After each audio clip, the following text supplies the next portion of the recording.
जी आचार्य। ओ, मेरी ध्वनि ठीक आ रही है आपको? हाँ जी जी आचार्य जी। जी आचार्य, जी। बिल्कुल ठीक है। तो इस कार्यक्रम में उपस्थित सभी महानुभावों का मैं आदर पूर्वक सम्मान करता हूं, सभी को अभिवादन करता हूं। प्रभु की कर्म फल व्यवस्था को समझने के लिए हम आज उपस्थित हुए हैं। सर्वप्रथम प्रभु को, परम न्यायाधीश और कर्माध्यक्ष प्रभु को याद करेंगे, उसका स्मरण करेंगे, मन में भावना बनाएंगे। नेत्रों को बंद कर लीजिए। नहीं, आज मत सुनिए, बाद में सुन लीजिएगा।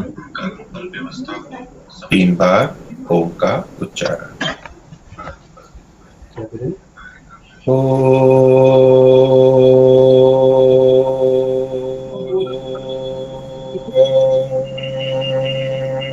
अच्छा, इसकी आवाज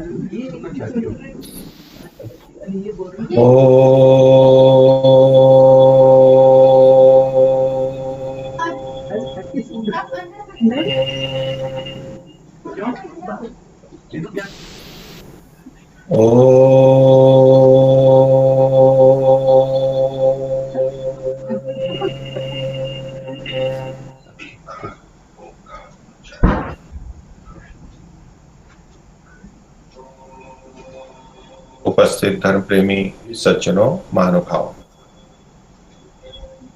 कर्म के बारे में बहुत कुछ हम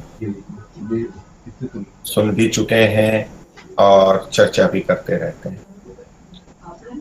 जो बहुत गंभीरता से नहीं विचारते वे भी कुछ न कुछ कर्म की बात करते ही रहते हैं।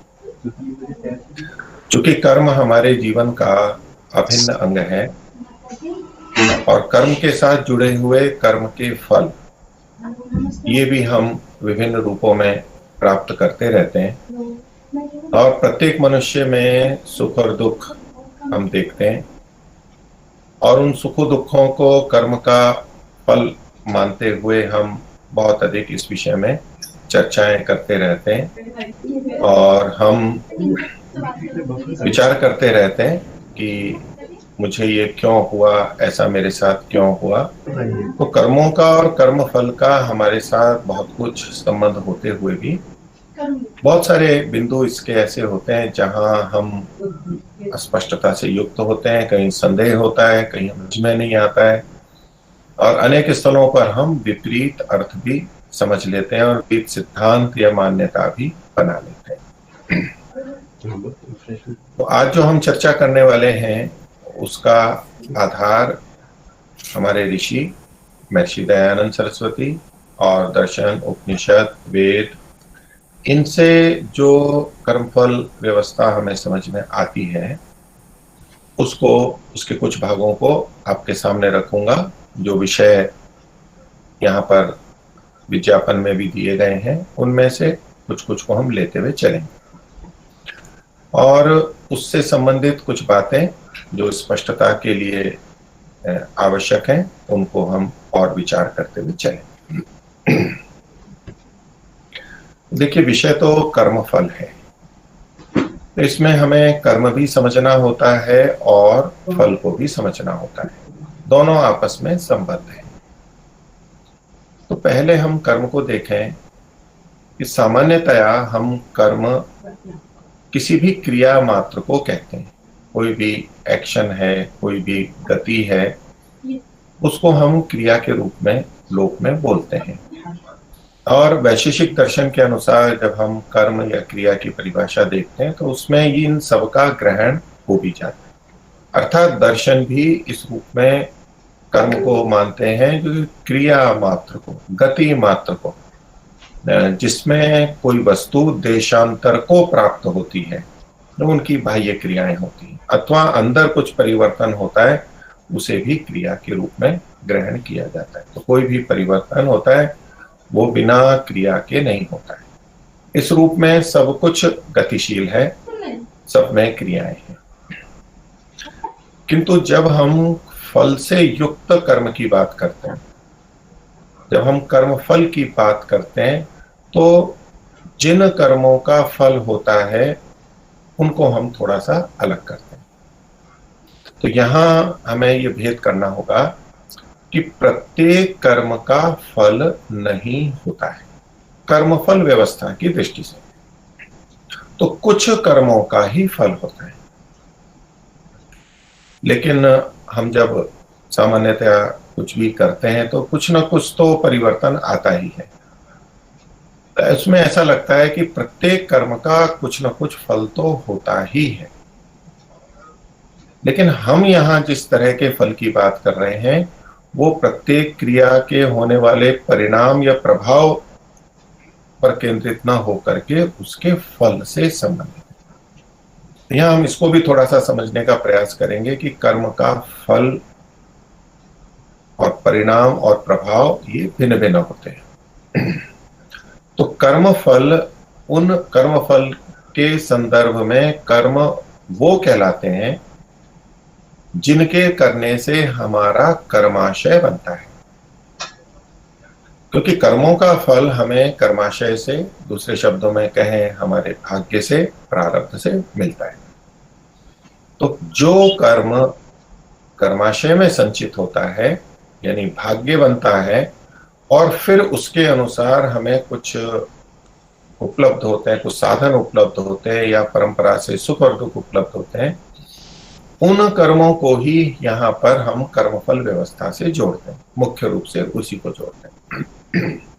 अथवा निष्काम कर्मों को भी हम इसके साथ जोड़ते हैं, लेकिन उसका फल नहीं होता है। उसका फल यदि कहना चाहे तो मुक्ति या ईश्वर की प्राप्ति के रूप में होता है। तो यहाँ कर्म हम उन्हें लेंगे जिनसे कर्माशय बनता है। तो इसे समझने के लिए हम पहले महर्षि दयानंद की परिभाषा को ले लेते हैं, जो कि महर्षि दयानंद ने आर्योद्देश्य रत्नमाला में कर्म के संदर्भ में लिखी है। ये परिभाषा संख्या 48 है, जिसमें महर्षि कर्म और फिर आगे के और शब्दों के अंदर उसकी ही और विशेष व्याख्या भी करते हैं। तो महर्षि कर्म के लिए कहते हैं कि कर्म का मतलब क्या है कि जो मन, इंद्रिय और शरीर में, ये तीन चीजें हो गई, ये कर्म के क्रिया के अधिष्ठान है, साधन है। तो मन, इंद्रिय और शरीर में जीव चेष्टा विशेष करता है। तो चेष्टा को यहां पर कर्म कहा गया, लेकिन महर्षि ने यहां विशेषण दिया चेष्टा विशेष। तो जैसे कर्म का मतलब क्रिया लेते हैं, वैसे ही चेष्टा ये भी उसी का पर्यायवाची है। तो कुछ ना कुछ गतिविधि होगी, लेकिन वो चेष्टा विशेष होगी। अर्थात सामान्य चेष्टा को यहाँ कर्म की परिभाषा में महर्षि नहीं ले रहे। नहीं तो केवल यही लिख देते महर्षि कि जो मन, इंद्रिय और शरीर में जीव चेष्टा करता है, कि चेष्टा विशेष करता है, ऐसा कथन नहीं आता। तो चेष्टा करता है वह कर्म कहता है।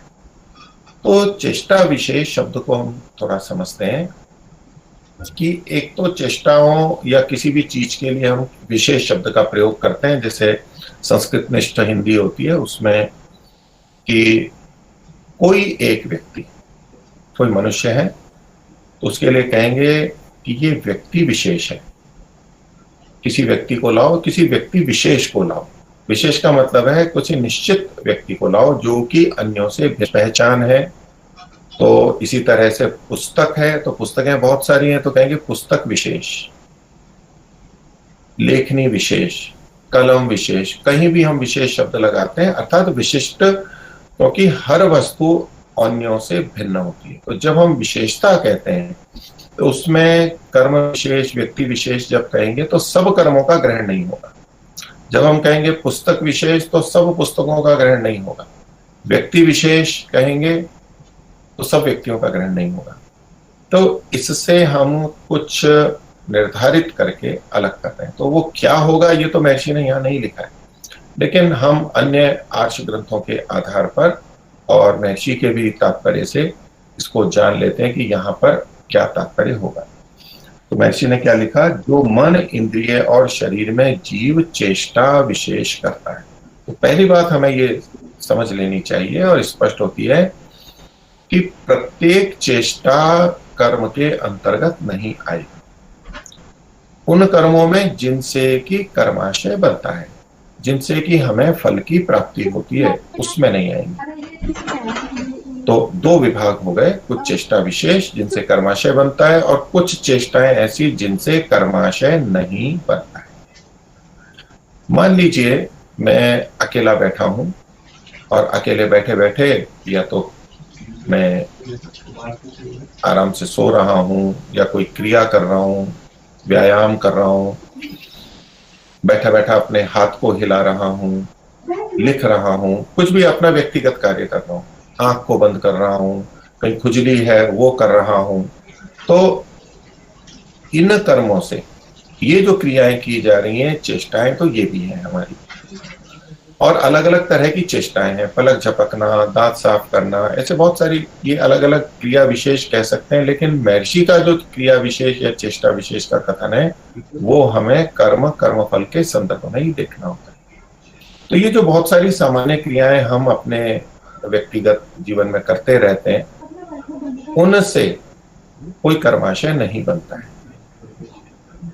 उनसे हम कुछ क्रियाएं करते हैं। मैंने एक कागज अपने टेबल पर इधर से उधर रखा, तो मेरा कोई प्रयोजन है, मैं कुछ व्यवस्थित करना चाहता हूं, बस ये मेरी वो प्रयोजन पूरा हो गया। उसके अलावा इससे कोई कर्माशय नहीं बनता है। तो ये जो सामान्य क्रियाएं हैं ये चेष्टा विशेष के अंतर्गत नहीं आएंगी, क्योंकि इनसे कर्माशय नहीं बनता है। तो इसमें भी प्रारंभ में जैसे मैंने प्रश्न आपके सामने रखा कि फल तो यहां पर भी होता है। मैंने एक कागज इधर से उधर रखा, तो भी पहले उधर था, अब इधर आ गया, तो मेरा प्रयोजन सिद्ध हुआ, तो इसका कुछ फल तो आ ही गया, क्योंकि कागज वहां था और यहाँ आ गया है। मैंने एक कागज लिख लिया, एक तरफ पलट लिया, तो अब मैं दूसरी तरफ से लिख रहा हूं उसमें, तो कुछ ना कुछ तो यहाँ पर हुआ है और मेरे को कुछ लाभ मिला है। तो इस दृष्टि से कहते हैं फल तो मिल गया है। लेकिन फल हम उसी को कहते हैं जो कर्माशय में आकर के व्यवस्थानुसार किसी से प्राप्त होता है। ये जो चीजें हैं कि कागज पलट गया है या मैंने करवट ले ली है, सोते सोते मेरे को थोड़ा आराम मिल गया है, ये कर्माशय में नहीं जाते, किंतु इनसे कुछ ना कुछ अंतर तो हमारे अंदर आता ही है। हम किसी चीज को हटाते हैं, किसी चीज का ग्रहण करते हैं, तो इन कर्मों से जो ये परिवर्तन दिखाई देते हैं या अनुकूलता प्रतिकूलता बनती है, इतना होते हुए भी इसको फल हम पारिभाषिक रूप से नहीं कहते। यहाँ इन कर्मों का कुछ परिणाम और प्रभाव होता है, इतना हम मानेंगे। लिंक भेज रहे कि मैं यदि व्यायाम कर रहा हूं तो उससे कर्माशय नहीं बन रहा है मेरा, लेकिन व्यायाम से शरीर में रक्त संचार बढ़ रहा है, श्वास बढ़ रहा है, स्वास्थ्य अच्छा हो रहा है, बल बढ़ रहा है। तो ये जो चीजें हैं ये परिणाम के अंतर्गत आएंगी कि मैंने व्यायाम किया और उससे मेरे को लाभ हुआ। इसी तरह से कुछ गलत कार्यों को ले लीजिए, कोई धूम्रपान कर रहा है, हास्य कर रहा है, शराब पी, तो उससे जो हानि हो रही है वो हानि भी हमारे पे आ रही है, इसको भी फल नहीं कहते। ये हमारे ऊपर उस क्रिया का परिणाम आ रहा है। मैं अग्नि में हाथ डाल देता हूं और मेरा हाथ जल जाता है। अग्नि का ऐसा कार्य है कि वो जलाती है, मेरे को इससे पीड़ा हो गई। अब जो ये मेरा हाथ जला है इसको हम कर्म का फल नहीं कहते। मैंने एक चेष्टा की, विशेष चेष्टा की, हाथ को अग्नि में डाल दिया, वहां थोड़ी देर रखा, जाने अनजाने, और उससे मेरा हाथ जल गया।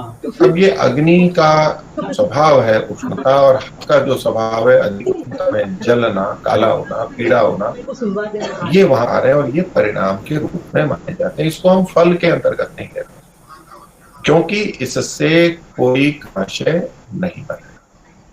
तो जब हम चेष्टा विशेष की बात करते हैं तो ये सब चेष्टा विशेष होते हुए भी कर्माशय में चूंकि नहीं जाते हैं, इसलिए इनको हम कर्म फल वाले कर्म में नहीं मानते। इनको हम परिणाम और प्रभाव के अंतर्गत लेते हैं। तो प्रश्न उठता है कि जब कर्म की परिभाषा में चेष्टा विशेष कही गई तो वो कौन सी चेष्टाएं हैं, विशिष्ट चेष्टाएं जिससे कि कर्माशय बनता है। तो जब हमारी किसी क्रिया से अन्यों को न्यायपूर्वक या अन्यायपूर्वक सुख और दुख की प्राप्ति होती है, उनके साधन छीन लिए जाते हैं या तो उनको मिल जाते हैं, इससे हमारा कर्माशय बनता है। इसको दूसरे शब्दों में कहें तो परोपकार करने से कर्माशय पुण्य कर्माशय बनता है, और परापकार पर अपकार करने से, दूसरों की हानि करने से हमारा पाप कर्माशय बनता है। तो परोपकार और परापकार, इनसे कर्माशय बनता है। वो अच्छा और बुरा दो प्रकार का। इससे हमें ये जो चेष्टा विशेष महर्षि ने कहा है उसको इस संदर्भ में एक ये अर्थ है, हमको इस संदर्भ में देखना चाहिए कि जब हम मन, इंद्रिय और शरीर से कुछ ऐसे कर्म करते हैं जिससे अन्यों का लाभ होता है अथवा अन्यों की हानि होती है, ऐसे कर्म हमारी चेष्टा विशेष कहलाते हैं। हम उन चेष्टाओं को करते हैं, विशेष प्रकार से करते हैं, ये चेष्टा विशेष कहलाते हैं और उससे कर्माशय बनता है। तो कर्म फल के संदर्भ में जब हम कर्म की बात करेंगे तो ऐसे ही कर्म है जिनसे कि कर्माशय बनता है। बाकी जो कर्म है, जो क्रियाएं हैं, वो इस प्रसंग में लागू नहीं होंगी और उनका जो परिणाम प्रभाव है, अच्छा और बुरा है, वो आता रहेगा। उन कर्मों को भी वेद आदि शास्त्रों में ऋषियों ने करने योग्य न करने योग्य कहा है। कर्तव्य अकर्तव्य की दृष्टि से वहां उनका ग्रहण कर सकते हैं, धर्म अधर्म की दृष्टि से ग्रहण कर सकते हैं। ये धारण करने योग्य है हमारे लिए, यानी हमारे लिए हितकर है, और ये अहितकर है। तो जितने भी हमारे कर्म हैं वो हितकर या अहितकर किसी न किसी रूप में कुछ न कुछ प्रभाव हमारे पे डालते हैं, किंतु वो सारे के सारे कर्माशय को न बनाने से इस कर्म की परिभाषा में नहीं आते। क्योंकि महर्षि जब कर्म के परिभाषा करने के बाद में कहते हैं वह कर्म कहलाता है, वो कितने प्रकार का होता है? शुभ, अशुभ और मिश्र भेद से 3 प्रकार का होता है। तो शुभ वही जिससे कि किसी का भला होता है, पुण्य होता है हमारा, दूसरे का बुरा होता है, हानि होती है, हमारा अपुण्य होता है। और तीसरा जिसमें पाप और पुण्य, शुभ और अशुभ दोनों होते हैं, वो मिश्र कर्म हमारे कहलाते हैं। और इसके तत्काल बाद अगले 3 शब्दों को महर्षि ने ग्रहण किया, परिभाषाएं दी, जिसमें क्रियमाण, संचित और प्रारब्ध, ये कर्म के ही 3 स्थितियों को बता रहे हैं, क्रियमाण, संचित और प्रारब्ध। तो इनको देखते हुए भी हम कह सकते हैं कि जो ऊपर कर्म की परिभाषा महर्षि ने दी है वो क्रियमाण, संचित और प्रारब्ध के संदर्भ में दी है। तो क्रियमाण कर्म उनको कहते हैं जो अभी किए जा रहे हैं, और ये किए जा रहे हैं ये भी वही कर्म लेंगे जिनसे कि कर्माशय बनता है, क्योंकि आगे संचित शब्द है। यह जब हम कर्म को कर चुके, कर्म तो क्षणिक होता है, क्षण स्थायी होता है और वो समाप्त हो जाता है। जब वो कर्म समाप्त हो गया तो वो कर्म हमें फल कैसे दे रहा है? जब है ही नहीं, क्रिया है ही नहीं, क्षणिक होती है, तो फल कैसे मिल रहा है?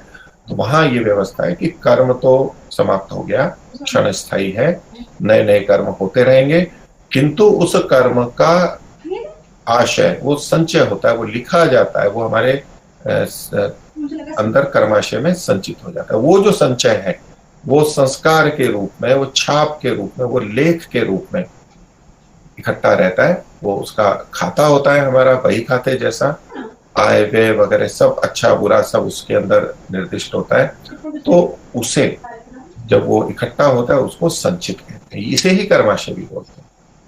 तो क्रियमाण कर्म भी वही गृहीत होंगे जो कि संचित होते हैं। अब सामान्य जो क्रियाएं हैं जिनके मैंने बहुत सारे उदाहरण दिए, मैंने कागज को पलटा, मरोड़ा, इससे कोई संचित कर्माशय नहीं बनता है, वो संचित बनता है, इस क्रियमाण में भी नहीं आते। यदि शब्द की दृष्टि से देखें तो क्रियमाण मतलब ऐसे कर्म जो किए जा रहे हैं। तो सामान्य ये कागज को हिलाना, डुलाना, मोड़ना भी क्रियमाण कहे जा सकते हैं शब्द की दृष्टि से, लेकिन इस प्रसंग में उनको क्रियमाण में नहीं लिया जाता, क्योंकि उनसे संचय नहीं होता है, संचित कर्म नहीं होते हैं, सकर्माशय नहीं बनता है। तो क्रियमाण कर्म और संचित जो इकट्ठे हो गए, होते जाते हैं, अच्छे बुरे, अभी उनका फल नहीं मिल रहा है, वो बस केवल इकट्ठे हो रहे। अब उन इकट्ठे हुओं में से जो फल हमें प्राप्त हो रहा है उस अंश को, उतने भाग को प्रारब्ध कर्म कहते हैं कि अब ये प्रारंभ हो गया है, ये फल देना इसने प्रारंभ कर दिया है।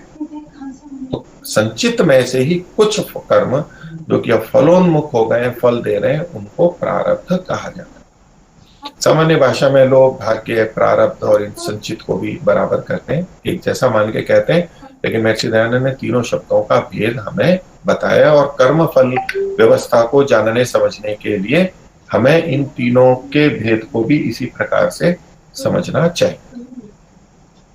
तो ये जो बात के तीन है, इससे भी हमें पता लगता है कि महर्षि जो चेष्टा विशेष को कहना चाह रहे हैं वो इसी से संदर्भित है। वैसे अगर हम देखें कि चेष्टा विशेष का सामान्य अर्थ करेंगे तो कि जो क्रियाएं हम चेष्टाएं सामान्य रूप से करते हैं तो चेष्टा सामान्य हुई, बहुत बल लगा करके मनोयोग से करते हैं तो चेष्टा विशेष हो गई। ऐसे भी कई जने अर्थ करते हैं, किंतु यहाँ पर कर्माशय से संबंधित अर्थ ही लेना चाहिए। तो कर्म की परिभाषा ये हमने इन साधनों से जो हम चेष्टा विशेष करते हैं उन्हें कर्म कहते हैं। वो क्रियमाण, संचित और प्रारब्ध इन तीन रूपों के अंदर होते हैं। अब ये जो संचित है उसमें से कौन से कर्म प्रारब्ध होंगे? संचित बहुत सारे हो गए, बहुत सारे पुण्य हैं, बहुत सारे पाप हैं, और वो इतने अधिक हैं कि जिस शरीर में हमने इन कर्मों को किया है या कर रहे हैं, ये मनुष्य शरीर में, उसमें वो उसको भोग भी नहीं सकते, इतने अधिक होते हैं। अभी हम जिन कर्मों को भोग रहे हैं, जिन कर्मों के फल के रूप में हमें ये मानव शरीर मिला है और साधन मिले हैं, वो पीछे के किए हुए कर्म हैं। पिछले जो संचित थे उसमें से कुछ प्रारब्ध से हमें ये मिला हुआ है, और बीच बीच में से संचित में से हमें प्राप्त भी होता रहता है। लेकिन हम नए कर्म भी बहुत करते रहते हैं, वो इकट्ठे होते जाते हैं। जो नए कर्म करते हैं और संचित होते हैं वे भी इसी जन्म में भी प्रारब्ध के रूप में आ सकते हैं, हमें फल दे सकते हैं। और इस जन्म में नहीं आते हैं तो अगले जन्म में और उससे अगले जन्मों में वो क्रमशः आ सकते हैं। क्रमशः का यहाँ तात्पर्य यथायोग की रीति से जैसा जैसा विधान परमात्मा का है उसके अनुसार वो आते रहते। कर्मों का फल क्रमशः इस रूप में नहीं समझना चाहिए कि पहले जिस कर्म को किया उसका फल भी पहले ही आएगा, फिर दूसरा कर्म जो किया था फिर उसका फल आएगा। ऐसे कर्म करने के क्रम से उनका फल प्राप्त होगा, ऐसा नहीं होता है। हमारे कर्म आगे पीछे कई प्रकार के होते हैं, और यदि हमारे पुण्य कर्म अधिक हैं और पाप पुण्य तुल्य हैं तो पहले वो फल दे देंगे और हम मनुष्य बन जाएंगे। और जो हमारे द्वारा और बहुत सारे गलत कर्म किए गए हैं जिनका फल पशु पक्षी कीट पतंग इन शरीरों में मिलता है, उनका फल हमें भी नहीं मिलेगा, भले ही हमने उनको पहले किया हुआ। इसलिए कर्मों का फल इस रूप में क्रमशः नहीं होता है। कई लोग ऐसा उदाहरण देते हैं कि किसी अन्न के भंडार में यानी कोई ऐसा पात्र है, बड़ा ड्रम वगैरह जो होते हैं, उसमें हम ऊपर से गेहूं डालते हैं और नीचे से गेहूं निकालते हैं। उसमें एक छेद होता है, जब जब आवश्यकता होती है नीचे निकाल देते हैं। अथवा नल में पानी चलता है, पीछे से पानी आ रहा है, आगे से निकल रहा है, तो जो पानी पहले आगे आया था वो पहले निकलता है, बाद वाला बाद में निकलता है। ऐसे गेहूं की दृष्टि से भी। तो कर्माशय से में ऐसा नहीं होता, क्योंकि परमात्मा की व्यवस्था से वहां यथा योग्य क्रम से हमें फलों की प्राप्ति होती है। तो जो हमारे बहुत सारे कर्म हैं उनका फल हमें फिर आगे प्राप्त होता है। इसमें जो तीसरा बिंदु आपके कार्यक्रम में दिया गया है उसको मैं पहले ले लेता हूं, वो था कि कर्मों का फल किस प्रकार से होता है। तो कुछ प्रक्रिया तो मैंने आपके सामने रखी दी है कि कर्माशय से हमें ऐसे यथायोग्य क्रमशः फल की प्राप्ति होती है। अब ये कर्मों का फल परमात्मा की व्यवस्था से हमें होता है, मुख्य रूप से परमात्मा की व्यवस्था से होता है। और योग दर्शन में इसकी स्पष्टता की है कि वो 3 प्रकार का होता है। उसको 3 भागों में बांट सकते हैं, जाति, आयु और भोग। जो हमारे अच्छे और बुरे कर्माशय हैं, अच्छा और बुरे जितने कर्म इकट्ठे हैं, उनमें से जिस प्रकार के कर्म का फल हमें अभी मिलना है उन कर्मों से हमें एक तो जाति मिलती है। जाति का अभिप्राय है शरीर मिलता है। मनुष्य जाति है, पशु जाति है, गो है, अश्व है, मत्स्य है, मछली है, मच्छर है, वृक्ष है, आम का है, ऐसे भिन्न भिन्न ये जाति कहलाती है। तो एक तो जाति, ये सबसे पहला और आधारभूत हमारे को फल के रूप में प्राप्त होता है, क्योंकि आगे के जितने भी हमारे कर्म होंगे या तो भोगे जाएंगे वो इसी पर निर्भर करते हैं। क्योंकि यदि आत्मा शरीर से युक्त नहीं है तो उसे कर्मों का फल नहीं मिल पाता है। सबसे पहले आधार रूप में उसको शरीर की प्राप्ति होती है। तो हमारे कर्मों से हमें शरीर मिलता है, एक बात। और ये सबसे मुख्य बात है। यहां हमें एक बात और समझनी चाहिए कि शरीर का मिलना और शरीर में सुख दुख का मिलना ये दो अलग अलग बातें हैं। हम प्राय करके कर्म के फल को सुख दुख के साथ में जोड़ते हैं, तो वो भी किया जा सकता है, किंतु हमें उन्नति के अवसर के रूप में विशेष साधनों का मिलना ये भी हमारे कर्मों का फल होता है। ऐसे साधन मिलना जिससे कि हम आगे प्रगति कर सकें, नए अच्छे कर्म कर सकें, ये साधनों का मिलना भी कर्म के फल के रूप में आता है। तो ये जो हमें जाति की प्राप्ति होती है ये साधन की प्राप्ति है, ये सीधे सीधे सुख दुख नहीं होता है। उस शरीर में जो सुख दुख हो सकते हैं वो संभावित है, किंतु शरीर का मिलना अपने आप में ये साधन का मिलना है। तो कर्म का फल हमें साधन के रूप में भी मिलता है। ये हुआ जाति, सबसे पहले हुई जाति।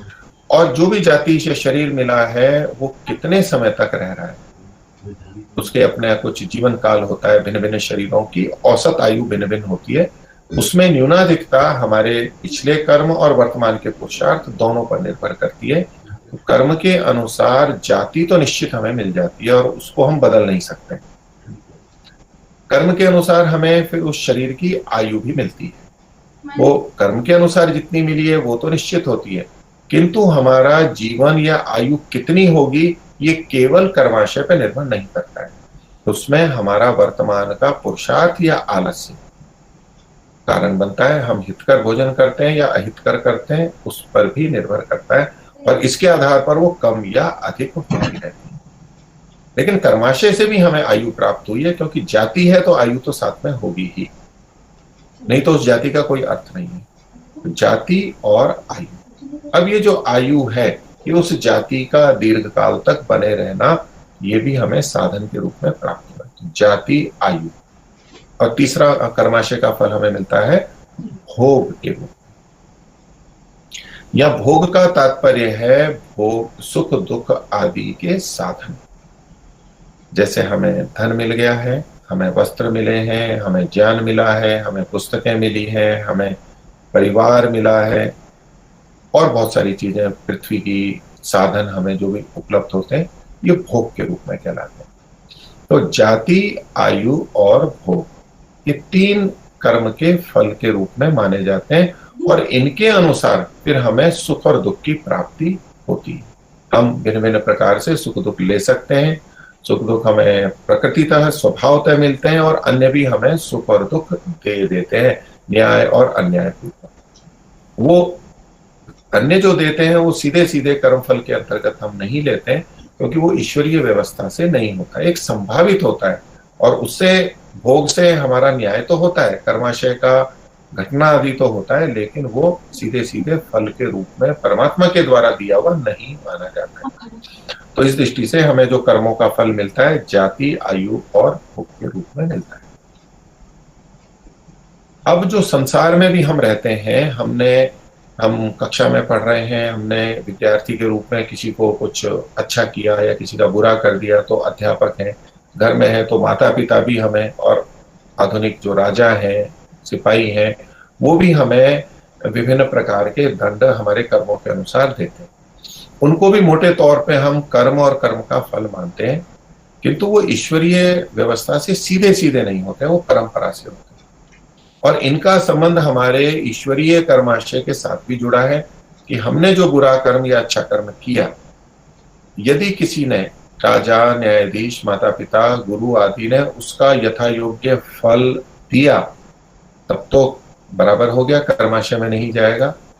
और यदि उनके द्वारा अधिक फल दे दिया गया या तो दंड दे दिया गया अथवा कम दिया गया, तो वो कम दिया गया तो जो बचेगा वो कर्माशय में रहेगा, वो ईश्वरीय व्यवस्था से होगा। अधिक दे दिया है तो भी हमारा कर्माशय उतना घटेगा या ईश्वरीय व्यवस्था से वहां पर न्याय होगा।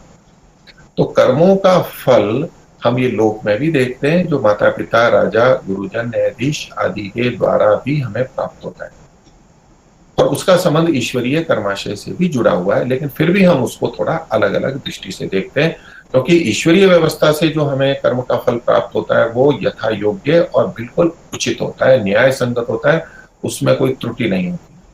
लेकिन अन्यों के द्वारा जो हमें फल प्राप्त होते हैं वो ठीक भी हो सकते हैं, गलत भी हो सकते हैं, कम और अधिक भी हो सकते हैं।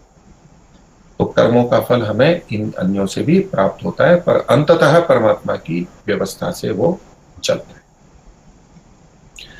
अब इसमें प्रश्न एक और था, दूसरा वाला जो बिंदु है उसको अब ले लेता हूं कि क्या सभी कर्म, जो भी कर्म हम कर रहे हैं, परमात्मा की इच्छा से ही होते हैं?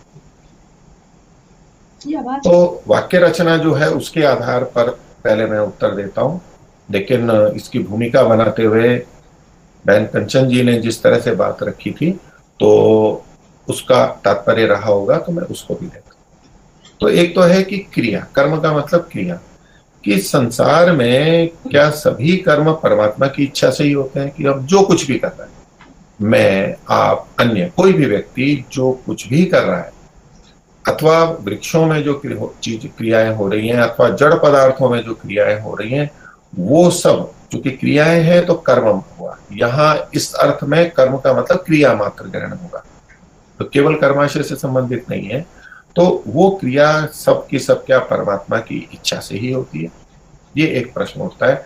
कई जने उसमें ऐसे स्वीकार करते हैं कि चूंकि परमात्मा सर्वव्यापक और सर्वशक्तिमान है और उसकी इच्छा के विपरीत कुछ भी कर्म नहीं हो सकता है, कोई भी उसकी शक्ति का, उसकी इच्छा का उल्लंघन नहीं कर सकता है, तो इस आधार पे वो ये सोचने लगते हैं कि कुछ भी कर्म हो रहा है वो परमात्मा की इच्छा से ही हो रहा है, चाहे जितना अच्छा हो रहा है और चाहे जितना बुरा हो। तो ये वैदिक सिद्धांत नहीं है। परमात्मा सर्वशक्तिमान भी है और हम उसके इच्छाओं का उल्लंघन नहीं कर सकते। अगर वो चाहे तो हम कुछ भी उसके अतिरिक्त नहीं कर सकते, और वो जो हमारे को फल आदि देना चाहता है वो कर दे सकता है। इतना सब होते हुए भी सारे के सारे कर्म परमात्मा की इच्छा से नहीं होते। इसमें इसको हम थोड़ा इस तरह कई रीतियों से समझ सकते हैं कि क्यों नहीं होते। उसमें कुछ तर्क और युक्तियां हम समझने के लिए लेते हैं कि हम अपने आप को देखें, दूसरों को देखें कि हम जितने सारे कर्म कर रहे हैं, हम उनमें चाहते हैं तो कर लेते हैं, नहीं चाहते हैं तो नहीं करते हैं, भिन्न तरह से चाहते हैं तो भिन्न रीति से कर लेते हैं, भिन्न तरीके से कर लेते हैं। ये हमारा प्रत्यक्ष है, इसका कोई अपलाप नहीं कर सकता, कोई हमारे से जबरदस्ती नहीं करवा रहा है। हो सकता है कहीं हमें ऐसा लगे कि कोई जबरदस्ती कर्म करवा रहा है या मेरे से हो रहे हैं, लेकिन अधिकांश कर्मों में हम ये कह सकते हैं कि कोई मेरे पे बल नहीं है और मैं अपने आप अपनी इच्छा से इन कर्मों को कर रहा हूं। तो इससे पता लगता है कि सारे कर्म परमात्मा की इच्छा से नहीं होते। ये हमारा अपना प्रत्यक्ष उदाहरण है। दूसरा, इसमें युक्ति तर्क ये कर सकते हैं कि परमात्मा चूंकि अच्छा ही करता है, धर्मयुक्त कर्म ही करेगा, यदि वही सारे कर्म करवा रहा है तो संसार में जो अन्याय, अत्याचार, शोषण आदि होता है, अधर्म होता है, वो भी परमात्मा का ही माना जाएगा और परमात्मा ही उन सबको करवा रहा है ऐसा माना जाएगा। और यदि ऐसा हुआ तो कोई भी मनुष्य कितना भी गलत कार्य करे वो परमात्मा के द्वारा करवाया गया माना जाने से न्याय ये कहता है कि उस मनुष्य को उसका दंड नहीं मिलना चाहिए। और ऐसा ही पुण्य के लिए आएगा, क्योंकि परमात्मा करवा रहा है तो उसका दायित्व, उसका श्रेय परमात्मा को ही जाना चाहिए, अच्छा और बुरा। लेकिन परमात्मा बुरे कर्म नहीं करता, वो अन्याय नहीं करता। और हम कितने सारे कर्म राग द्वेष से युक्त होकर करते हैं, परमात्मा तो नहीं करता है। तो इसलिए हम इन सब कर्मों को जो भी संसार में हो रहे परमात्मा की इच्छा से होने वाला नहीं कर सकते, कह सकते। और परमात्मा चूंकि एक है, एक अन्य युक्ति देखते हैं कि परमात्मा चूंकि एक है तो उसकी इच्छाएं वो एक जैसी ही होंगी। अब हम जो जीवों में आपस में कर्म होते हैं वो बहुत सारे विपरीत कर्म भी होते हैं, परस्पर विरुद्ध भी होते हैं, हमारे बीच में संघर्ष भी होते हैं। तो परमात्मा के ही यदि ये सारे कर्म हैं तो इस तरह के परस्पर विरुद्ध और संघर्ष युक्त कर्म नहीं होंगे, नहीं होने चाहिए, लेकिन परस्पर विरुद्ध होते हैं। कोई उसको ठीक कहता है, वो उसको ठीक कहता है, वो उसको गलत कह देता है। तो ये जो सारा कथन है ये भी तो परमात्मा के द्वारा ही माना जाएगा। तो परमात्मा स्वयं ही किसी के मुंह से उस बात को गलत कहलवा रहा है और किसी से उसको सही कहलवा रहा है। ये दो विरुद्ध बातें परमात्मा में तो हो ही नहीं सकती। वो बहुत बुद्धिमान और ज्ञानी विवेकी चेतनता है। तो इन सब दृष्टियों से जब हम देखते हैं तो जो सारे कर्म है वो परमात्मा की इच्छा से होते हैं, ऐसा नहीं समझना चाहिए। लेकिन अभी हमारे कर्मफल के संदर्भ में जब इस वाक्य को देखते हैं तो वहां तात्पर्य ये लिया जाता है कि हमें जिस भी क्रिया से जो सुख दुख मिल रहा है अथवा अच्छे या बुरे साधन या स्थितियां मिल रही हैं वो सब परमात्मा करवा। हम ये मान के चलेंगे कुछ जड़ वस्तुओं में क्रियाएं हो रही हैं, वो हो रही हैं, और भी मनुष्य भी कर रहे हैं, लेकिन जिन बातों का संबंध हमारी उन्नति अवनति से है, विशेष रूप से सुख दुख से है, और हम समझ भी नहीं पाते ये कैसे हो गया, हम ना चाहते हुए भी उनसे युक्त हो जाते हैं, चाहे अच्छे हैं चाहे बुरे हैं, तो ये सब परमात्मा की इच्छा से ही हो रहा है। कोई रोगी हो रहा है परमात्मा की इच्छा से हो रहा है, कोई दुर्घटनाओं में पीड़ित हो गया है तो परमात्मा की इच्छा से हो रहा है। तो इस रूप में जब हम इस वाक्य को देखते हैं कि क्या सभी कर्म परमात्मा की इच्छा से होते हैं, तो वहां भी हम ऐसा नहीं कह सकते। तो कर्म फल की दृष्टि से कि हमें जो कुछ भी मिल रहा है, सुख दुख मिल रहा है, वो परमात्मा ही दे रहा है, परमात्मा की इच्छा से ही हो रहा है, ऐसा हमें नहीं समझना चाहिए। क्यों नहीं समझना चाहिए? क्योंकि अन्य मनुष्य भी कर्म करने में स्वतंत्र है। परमात्मा सब कुछ कर्म करने की सामर्थ्य, अच्छे कर्म की सामर्थ्य रखते हुए भी उसने हमें कर्म करने में स्वतंत्र छोड़ रखा है, और हम कर्म करने में स्वतंत्र हैं, इसीलिए हमारे कर्म अच्छे और बुरे बनते हैं, धर्म और अधर्म बनते हैं, नहीं तो बनेंगे ही नहीं।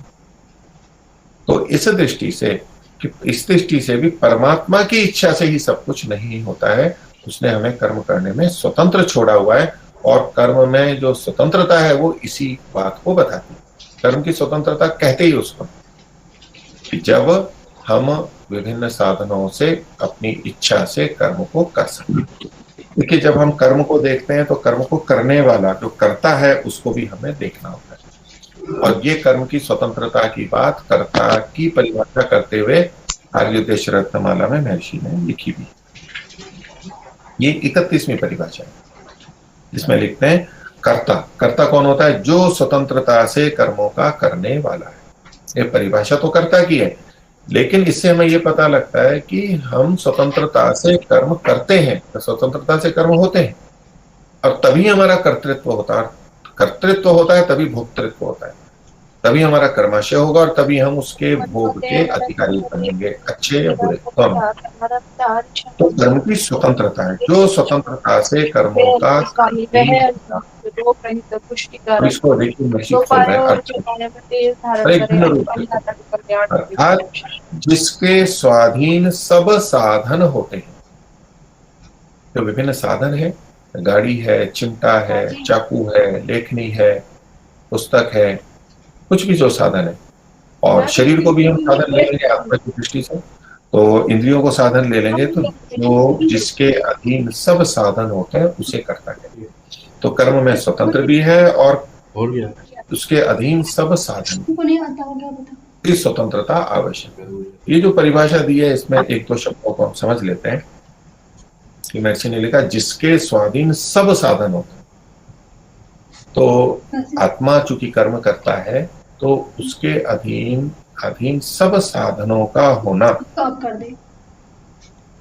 तो संसार के सब साधन तो हमारे अधीन नहीं होते हैं, कुछ ही होते हैं। तो यहाँ सब साधन, जिसके जो सब शब्द पे अगर हम जोर देते हैं कि महर्षि ने सब लिखा है, तो ये विचारणीय बात बन जाएगी कि सब तो हमारे अधीन नहीं होते। तो जिसके स्वाधीन सब साधन होते हैं तो वो तो परमात्मा ही हो सकता है, जीवात्मा तो हो नहीं सकता है।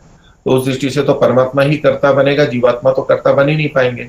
और कर्मफल और ये सारी व्यवस्था हम नहीं स्वीकार कर पाएंगे, वो बन ही नहीं पाएंगे। तो यहाँ पर सब शब्द का अभिप्राय क्या लेना चाहिए कि जिस कर्म को करने में जिन साधनों की आवश्यकता होती है उनका करने। भोजन बनाने के लिए जितने 10-20 साधनों की आवश्यकता है उन सबका जो प्रयोग कर लेता है अपनी स्वतंत्रता से प्रयोग कर लेता है। सबका मतलब ये नहीं कि दुनिया भर के सारे, संभव ही नहीं है वो, पर संबंधित को इसमें लेना चाहिए।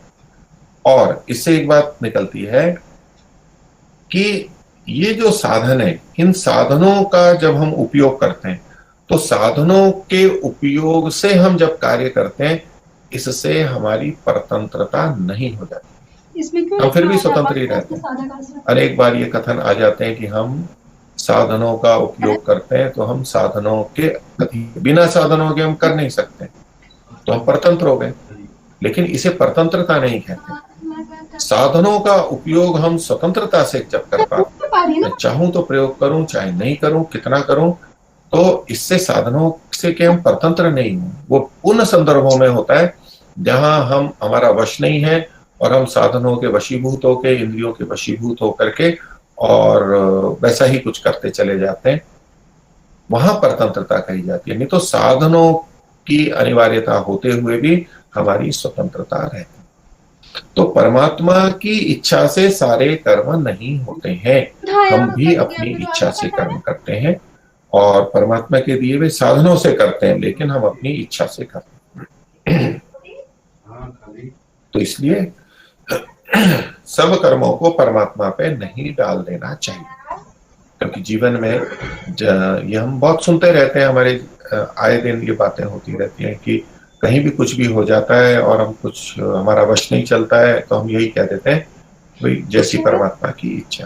चाहे किसी की मृत्यु हो रही है, किसी को रोग आ गया है, किसी को व्यापार में घाटा हो गया है, किसी की गाड़ी छूट गई है, किसी को अच्छी नौकरी मिल गई है, तो हर जगह पे हम इस बात को बोलते रहते हैं कि जैसी परमात्मा की इच्छा, जैसी परमात्मा की इच्छा।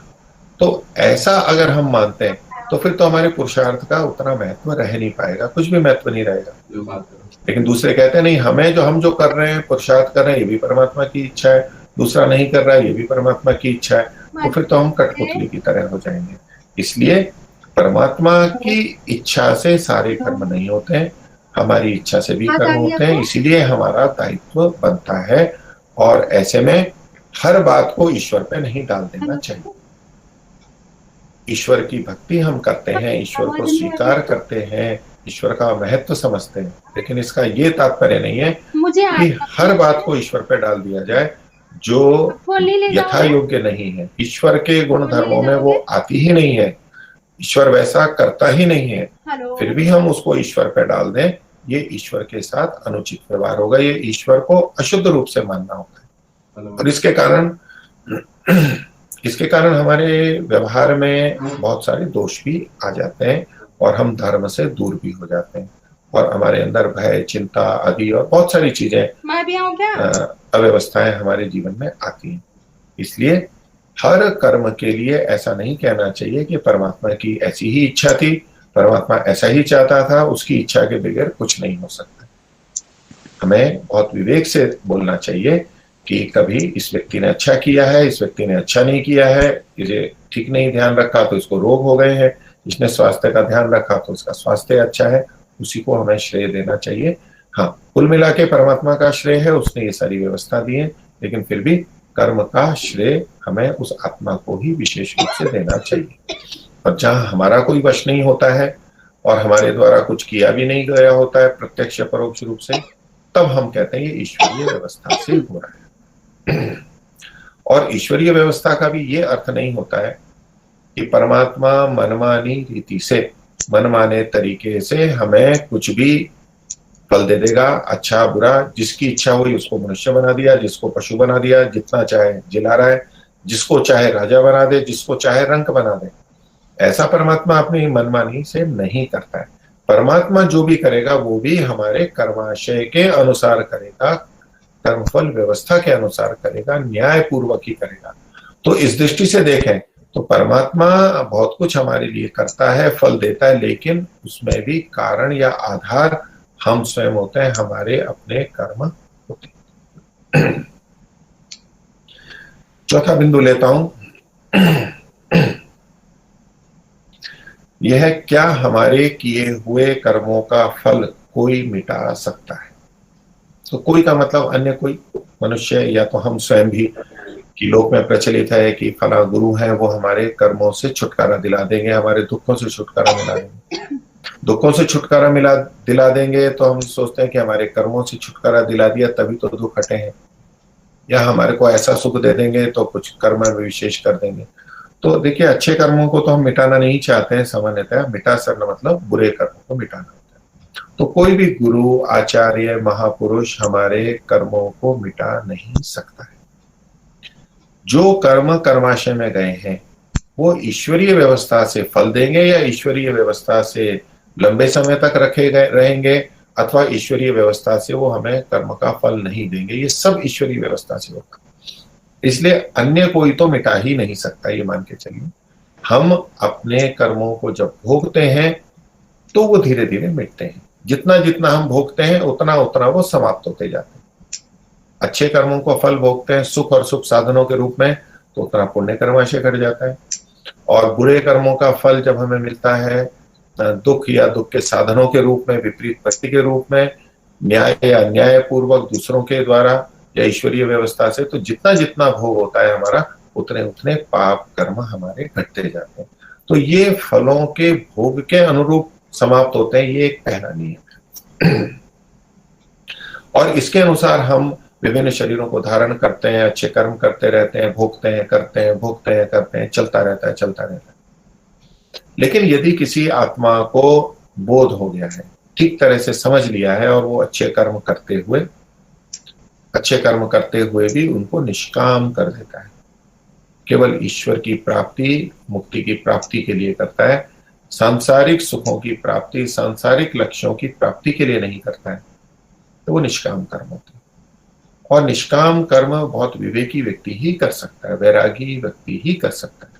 जब बहुत विवेक और वैरागी की स्थिति होती है, उच्च स्थिति होती है, वो व्यक्ति संस्कारों को तकदीज कर देता है, बुरे संस्कारों को, जीवन मुक्त हो जाता है और पूर्ण निशुद्ध निष्काम कर्म करता है। तो अब वो मुक्ति में चला जाता है, जीवन मुक्त होता है, वो मुक्ति में चला जाता है। जिसने दग्धबीज कर दिया है संस्कारों को, अपनी वासनाओं को, वो मुक्ति में चला जाता है। तो ऐसे में जो उनके कर्म बचते हैं वो समाप्त हो जाते हैं। आप उसको मिटना कहिए, समाप्त होना चाहिए, उनका फल नहीं मिलेगा, वो तो मुक्ति में चला गया, ईश्वर की व्यवस्था से अब ईश्वर का आनंद भोगेगा। तो इस रूप में, इस व्यवस्था में सबके लिए समानता से ये तो हो सकता है, लेकिन जब तक हमारे जन्म चल रहे हैं एक के बाद एक, वहां हमारे उन कर्मों को बिना भोगे कोई मिटा नहीं सकता। भोगने पे मिटते हैं, और हम उन कर्मों को भोगते हुए उनको मिटा सकते हैं, उनको कम कर सकते हैं। तो ये कर्मों को समाप्त करने की या तो मिटाने की व्यवस्था है। इसलिए दूसरों के ऊपर हम कभी निर्भर नहीं रह सकते कि इनकी मैं बहुत सेवा कर दूंगा, इनको कुछ प्रसन्न कर दूंगा तो ये मेरे पाप कर्मों को मिटा देंगे। हाँ, मैं अच्छे व्यक्ति की सेवा कर रहा हूँ, कुछ और उनको दान पुण्य कर रहा हूँ, तो उससे मेरा पुण्य तो बन जाएगा, लेकिन मेरे पाप कर्मों को वो भी नहीं मिटा सकते, वो तो हमें भोगने ही होंगे, जन्म जन्मांतर में चलते हुए भोगने होंगे। ये हमारा चौथे बिंदु की बात। पांचवा बिंदु है कि एक के द्वारा किए गए कर्मों का फल क्या दूसरा भी भोग सकता है? तो इसका प्रथम तो सीधा उत्तर आपको देता हूं, और हम प्राय मानते भी हैं, लेकिन व्यवहार में हमारे उदाहरण ऐसे ऐसे मिलते हैं कि हमें लगता है कि ये बात ठीक नहीं। तो न्याय यही है कि जिसने कर्म किया है वही फल को भोगे, और वही भोगता है। क्योंकि ईश्वर न्यायकारी है, तो जिसके जैसे कर्म है वैसा ही भोगता है, और वैसे उसी को मिलते हैं, दूसरों को नहीं मिलते हैं। तो एक के किए हुए कर्म दूसरे को नहीं मिलते हैं, ऐसा एक सिद्धांत हम मान करके चलते हैं। ऐसा ही भाई ये हम क्या करें, हम अब तो इसमें ये बात आ जाती है कि मान लीजिए मैंने आ जाओ आप। मेहनत करके कुछ रुपए कमाए, रखते थे और मेरे को फल के रूप में कब आ रहे हो फिर आप? एक वेतन के रूप में, फल के रूप में वो फल कहा जाएगा, मेरे को इतने रुपए मिल गए। अब उनको कौन भोगेगा? मैं भोग सकता हूं। अब मैं चाहूं तो दूसरों को भी दे सकता हूं। जब हम अपने धन को दूसरे को दे देते हैं तो दिखने में यूं लगेगा कि ये कर्म किया मैंने था या इस व्यक्ति ने किया था, और इसके फल को यानी इस धन को या उस वस्तु को, रोटी को, ये दूसरा खा रहा है, यानी दूसरा भोग रहा है। तो ऐसा प्रतीत होगा कि किया तो किसी ने और भोग कोई रहा है। तो यहां इस प्रक्रिया में ये जो हम व्यवहार देखते हैं, ये व्यवहार तो होता है, किंतु इसको एक के किए कर्म का फल दूसरा भोग रहा है ऐसा नहीं कहा जाता है। इसको अब थोड़ा दूसरी दृष्टि से देखें। पहला सिद्धांत वही स्थिर है कि जिसने किया है वही भोगता है। अब जब हम किसी धन को कमा रहे हैं, वो धन हमारे फल के रूप में हमें मिल गया है। अब उस धन को हम किसी अच्छे व्यक्ति को भी दे सकते हैं और किसी बुरे काम में भी लगा सकते हैं। हम नहीं भोग रहे हैं, लेकिन हमने दूसरों को दे दिया है, अच्छे या बुरे को। तो ये जो हमने धन दिया है, ये हमारा नया कर्म हो गया। ये जो धन हमें प्राप्त हुआ था, ये साधन है, सुख और आदि का साधन है, उन्नति का साधन है। हमने उस साधन को, जो कि फल के रूप में था, वो हमने दूसरे को जब दिया तो एक नया कर्म कर लिया। तो इससे ये नहीं कहा जाएगा कि वो फल दूसरे ने भोग लिया है। हमने एक नया कर्म किया, और ये भी नहीं कहा जाएगा कि हमने वो फल या धन दूसरे को दे दिया तो मैंने तो भोगा ही नहीं। नहीं, मैंने भोग लिया, मैंने उस धन को दूसरे के लिए दे दिया। ये मेरा नया कर्म हो गया, मेरा कर्माशय और बढ़ करके बन गया। जितना मैंने पुण्य किया, जितना मैंने दूसरे को दिया, उससे कई गुना अधिक मेरा पुण्य कर्माशय बन गया। उसका फल फिर मुझे आगे मिलेगा। तो एक दृष्टि से उसका या उपयोग मैंने अच्छे कर्मों के लिए कर लिया है। अब जब दूसरा व्यक्ति उसको लेता है, मेरे किए हुए का फल वो नहीं भोग रहा है। हमने उसको दिया, मैंने जो उसको धन दिया, कुछ सहयोग किया, उसका वो परिणाम वहां पर मिल रहा है उसको, क्योंकि धन ही उसको आगे प्राप्त हो गई, उसने साधनों का उपयोग कर लिया। ये उसके किए का फल नहीं है, ये हमारे किए का परिणाम है। हाँ, उसने जो भोगा है उस पर फिर कर्मफल व्यवस्था लगेगी कि उसने जितना जितना भोगा है उतना उतना उसका कर्माशय, पुण्य कर्माशय घट जाएगा। इसको हम दूसरे अर्थों में भी, दूसरे उदाहरण में देख सकते हैं कि एक व्यक्ति, मान लीजिए आतंकवादी कोई गोली चलाता है, अब दूसरे व्यक्ति को लग जाती है, तो यूं प्रथम दृष्टया देखेंगे तो गोली चलाने का कर्म किया आतंकवादी ने, और जो मरा है वो एक सज्जन धार्मिक व्यक्ति, सामान्य ठीक व्यक्ति। तो किया किसी ने और भोग कोई रहा है। तो उस दृष्टि से होगा कि जो करता है उसी को फल नहीं मिला, दूसरे को मिला। ये यहाँ पर प्रश्न उठता है। तो इसमें कि जिसने किया है, जिसने गोली चलाई है, दूसरे को मारा है, अन्याय किया है, उसका कर्म किया हुआ वो तो क्षणिक था, नष्ट हो गया, लेकिन उसका कर्माशय उसी के पास है, उसी के पास रहेगा, और उसके अनुसार उसको बाद में फल मिलेगा। और दूसरा व्यक्ति जो पीड़ित हो गया है, मर गया है, या उसको घाव हो गया है, ये जो उसको कष्ट हुआ है, इसका फल, इसकी पूर्ति, क्षतिपूर्ति परमात्मा से उसको हो। तो दो दृष्टि से देख सकते हैं कि यदि उस आत्मा का कोई पाप कर्माशय था तो वो उससे घट करके बराबरी को प्राप्त होगा। इसको ऐसे नहीं समझना चाहिए कि जिसको गोली लगी या घाव हुआ है उसके पाप कर्माशय थे इसलिए उसको गोली लगी, ऐसा नहीं समझना है। लेकिन गोली लग गई, दूसरे ने जहां मारी, जिसको मारी उसको लग गई, इसको तो सीधे सीधे व्यवहार से देखेंगे। लेकिन जब लग गई तो उसका कैसे ईश्वर न्याय करेगा, क्षतिपूर्ति करेगा? तो जो उसको हानि हुई है उसकी पूर्ति कर देगा। या तो उसके पाप कर्माशय कोई अगर है जिसका फल आगे कभी मिलना था, वो अभी भोग लिया गया ऐसा मान करके उसको रोक देगा, ये भी न्याय है। अथवा ऐसे पाप कर्म नहीं है तो उसकी पूर्ति करेगा, जो हानि हुई है उसकी पूर्ति करेगा। जितनी हानि हुई है, उसके देरी हो रही है उन्नति में, उस देरी को भी मिला के पूरी क्षति करेगा परमात्मा। ये परमात्मा की व्यवस्था रहती है। तो जब हमें ऐसा दिखाई देता है कि किया किसी ने और भोग कोई रहा है, परिवार में एक व्यक्ति गलत कार्य करता है, पूरे परिवार का अपयश हो जाता है, या पूरा परिवार दुर्गति में चला जाता है, एक ने जुआ खेला और बहुत अधिक हानि कर दी और सब कंगाल हो गए, सब कितने दुखी हो रहे हैं। तो यहाँ ऐसी घटनाओं में ये नहीं समझना चाहिए कि किया किसी ने और भोग कोई रहा है, अथवा ये मान करके कई जने चलते हैं कि हमारे ही भाग में ऐसा लिखा हुआ था, भाग्य में, प्रारब्ध में, कि हमें ये कष्ट होना था, इसलिए इसने ये गलत कार्य किया और हमारे को भोगना पड़ रहा है। ऐसा भी नहीं सोचना चाहिए। अगर वो कर भी सकता था, जुआ खेल भी सकता था, नहीं भी कर सकता था, तो ऐसे में वो हमारे को जो फल मिलना है ये आवश्यक नहीं था कि हमारे पाप कर्म ऐसे हैं ही, लेकिन अगर हमें कष्ट हो गया है उसकी क्षतिपूर्ति परमात्मा करेगा। इसीलिए यहाँ पर कहा जाता है कि जितने भी सुख और दुख हमें प्राप्त होते हैं वो सारे हमारे कर्माशय वाले ही नहीं होते हैं, वो दूसरों के द्वारा न्याय अन्याय पूर्वक भी हमें प्राप्त होते हैं, और उसकी फिर न्याय व्यवस्था ईश्वरीय व्यवस्था से उसकी न्यूनाधिकता होती है। तो जो बिंदु 5 यहाँ उपलब्ध थे और अन्य विषय मैंने यहाँ नहीं लिए हैं, और 9:30 का समय हो चुका है भारत में, और लगभग और जो 20-25 मिनट या आधा घंटा है वो आप लोगों के शंका समाधान की दृष्टि से रखा गया है कि आप में से किन्हीं को कोई प्रश्न जो मैंने बोला है उससे संबंधित आपको कोई बात अस्पष्ट हो आप पूछ सकते हैं, अथवा कर्म से संबंधित अन्य भी कोई बात जिसकी सीधे अभी चर्चा नहीं की है लेकिन आप लोगों की चर्चा करते हुए कभी ऐसे प्रश्न उठते हो तो उस विषय में आप पूछ सकते हैं। मैं संचालक महोदय को सौंपता हूँ, उनकी ओर से जैसी व्यवस्था होती है उसके अनुसार आगे प्रश्नों का मैं उत्तर देने का प्रयास करूंगा। ओम आचार्य जी प्रश्न पूछ सकते हैं अभी? जी नमस्ते। सभी मित्रों से मेरा निवेदन है कि कृपया एक एक करके पूछें। पहले आचार्य जी जी मेरी आवाज आ रही है आचार्य जी?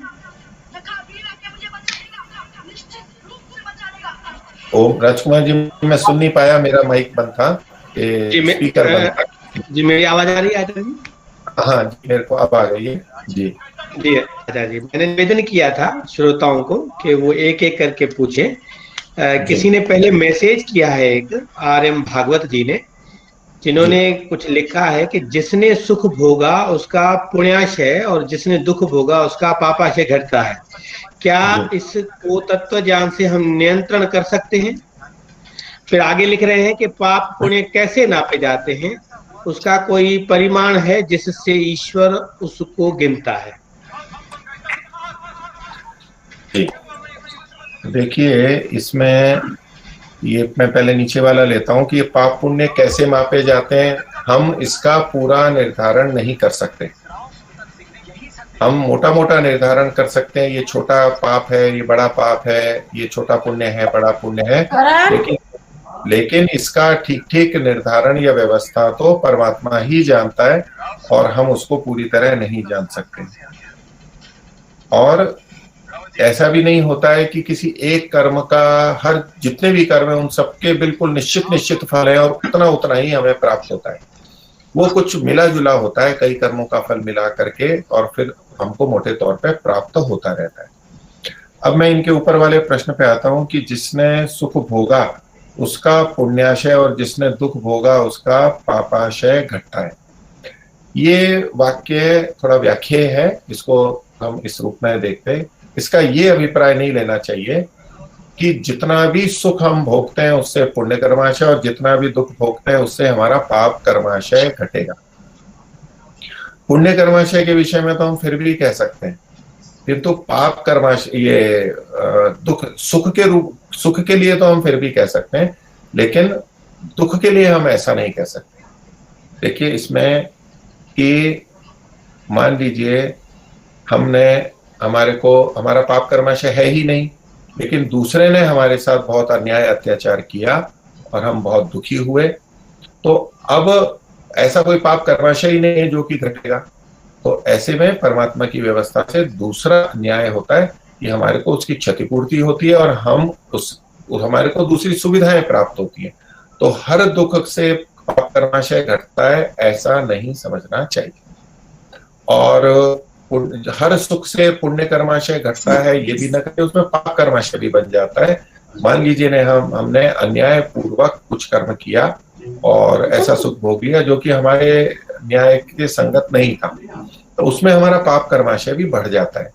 तो सदा सुख भोगने से पुण्य कर्माशय घटेगा ही घटता है और साथ में पाप भी बन सकता है, दोनों बातें होती हैं। आगे ये पूछते हैं कि क्या इसको तत्व ज्ञान से हम नियंत्रण कर सकते हैं? तो देखिए, इसको तत्व ज्ञान से नियंत्रित इस रूप में नहीं करना चाहिए। पहली बात तो ये, जब हम ये तत्व ज्ञान की बात करते हैं तो ये एक बहुत विचारणीय बिंदु होता है कि कर्म का फल हम सुख दुख के आधार पर निर्धारित नहीं कर सकते हैं पूरा पूरा, क्योंकि जब हम किसी विवेकी की दृष्टि से देखेंगे, मान लीजिए किसी एक व्यक्ति ने हमारे को गाली दे दी, हमारी निंदा की, और उससे हमें बहुत दुख हो गया, और एक तत्वज्ञानी है जिसको भी गाली दी गई और उसको कोई दुख नहीं हुआ, तो मेरे को दुख हुआ तो मेरा तो बहुत पाप कर्माशय घट जाएगा, और तत्वज्ञानी दुखी नहीं हुआ तो उसका कोई पाप कर्माशय नहीं घटेगा। या दूसरे ढंग से कहें कि मेरे 100 रुपए किसी ने चुरा लिए, मेरे को बहुत दुख हुआ, और तत्वज्ञानी के 100 रुपए चुरा लिए तो उसको दुख नहीं हुआ, तो उसका कोई दंड नहीं मिलेगा जो चुराने वाले को, कि भाई उसने तो दुखी नहीं हुआ तो कैसे उसको दंड मिलेगा, और हमारे को बहुत दुख हो गया तो हमारे कारण से उसको बहुत दंड मिलेगा, ऐसा नहीं चलता है। तो सुख और दुख के आधार पर पाप कर्माशय या पुण्य कर्माशय का भोगना सीधा सीधा नहीं है, साधनों की दृष्टि से होता है।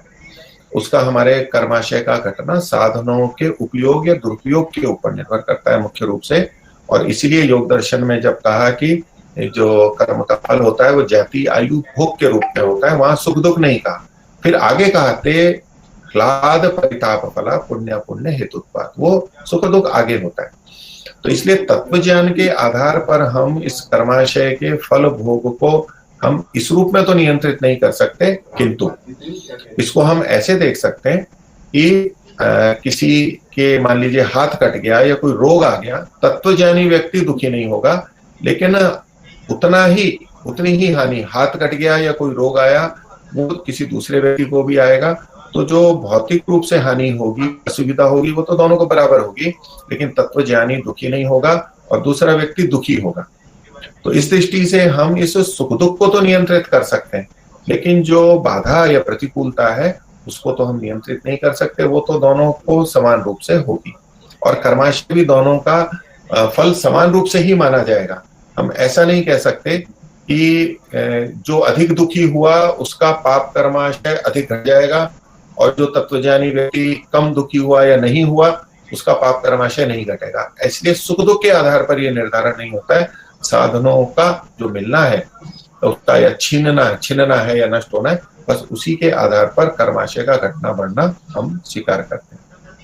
तो मेरे ख्याल से हो गया ये जो भागवत जी का है, आर्यन भागवत जी का।